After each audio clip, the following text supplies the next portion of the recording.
Mula po sa Migrante Europe ay amin pong pinaabot ang taos-puso naming pakikiramay para sa pamilya ni Kalito. Matagal ko nakasama si Kalito sa pambansang opisina ng Migrante International noong nagsisimula pa lamang ako sa Migrante bilang case officer doon sa Mayaman Street. Simple, tahimik, malingkinit ang katawan na lagi ko nakikita sa opisina. Subalit ang simpleng taong ito ay nakita ko rin na humarap sa maraming pagsubok na pinagdaanan ng sektor. Subalit hindi nawala at nanatiling tapat sa paglilingkod sa sambayanan at sa sektor ng migranteng Pilipino. Nakita ko minsan si Kalito sa isang pagkilo sa Menjola. May isang malaking backpack sa kanya likuran. Doon ay isa-isa niya nilabas ang mouth slim bag, scarf, pins, mga t-shirt na may panawagan.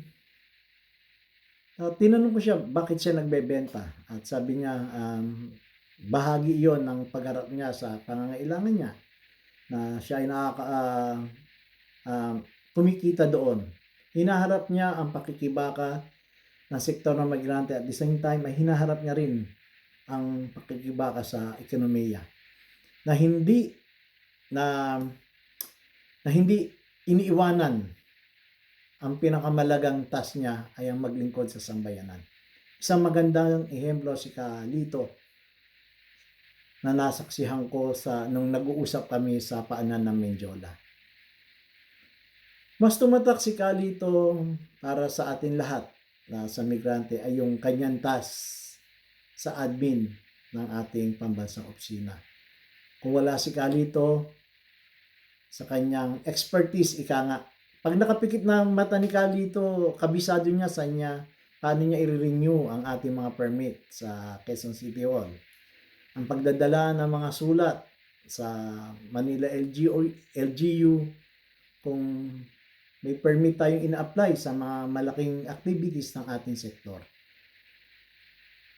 Si Kalito ay laging behind the scenes, ika nga.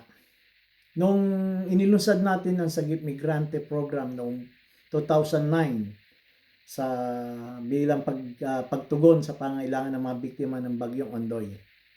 Si Kalito ay masipag na umikot sa iba't ibang palengke sa malapit sa ating pambansang opisina para maghanap ng mura na mga mabibiling pagkain, tulad ng munggo, dilis, tuyo, upang maipamigay sa mga nasalanta nung Bagyong Ondoy. At kahit nung kay Yolanda, halos si Kalito rin sila ay naghahanap ng mga supplier na makakamura tayo. Ang katwiran niya, mas mura, mas marami tayo mabibigyan ng tulong.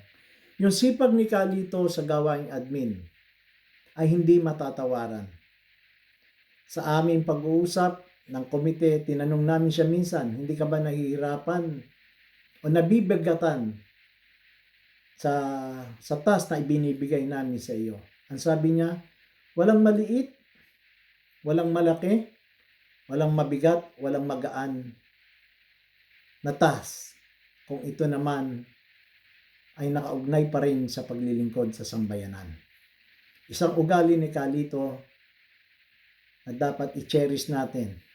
Isang ugali ni Kalito, maging gabay natin na hindi kaagad tayo susuko sa mabibigat mga task, lalo na sa panahon ngayon na may matinding hinaharap at pangil na binibira tayo ng Estado. Marami ako nakitang mga parangal na at kumikilala sa kagalingan ni Kalito sa social media. Patunay lamang ang pagiging tahimik na Kalito ay patunay na isa siyang malalim na tao. Marami siyang naugnayan, marami siyang nakilala o nakakakilala sa kanya.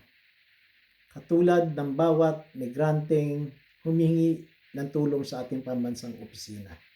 Nakikita nila si Kalito, nakakausap nila at nagbabahagi upang maunawaan ng bawat biktima at pamilya na may pag-asa kung lalaban. Kalito,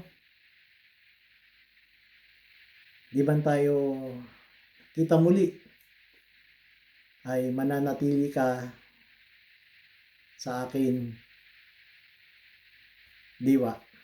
Ang pinagsamahan natin ng mahabang panahon sa migrante ay hindi ko makakalimutan.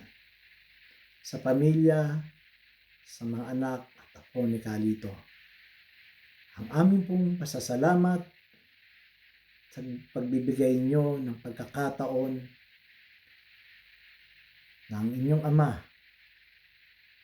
ang kanyang talento ay pinahiran nyo sa sektor ng migrante at sa sambayan ng Pilipino.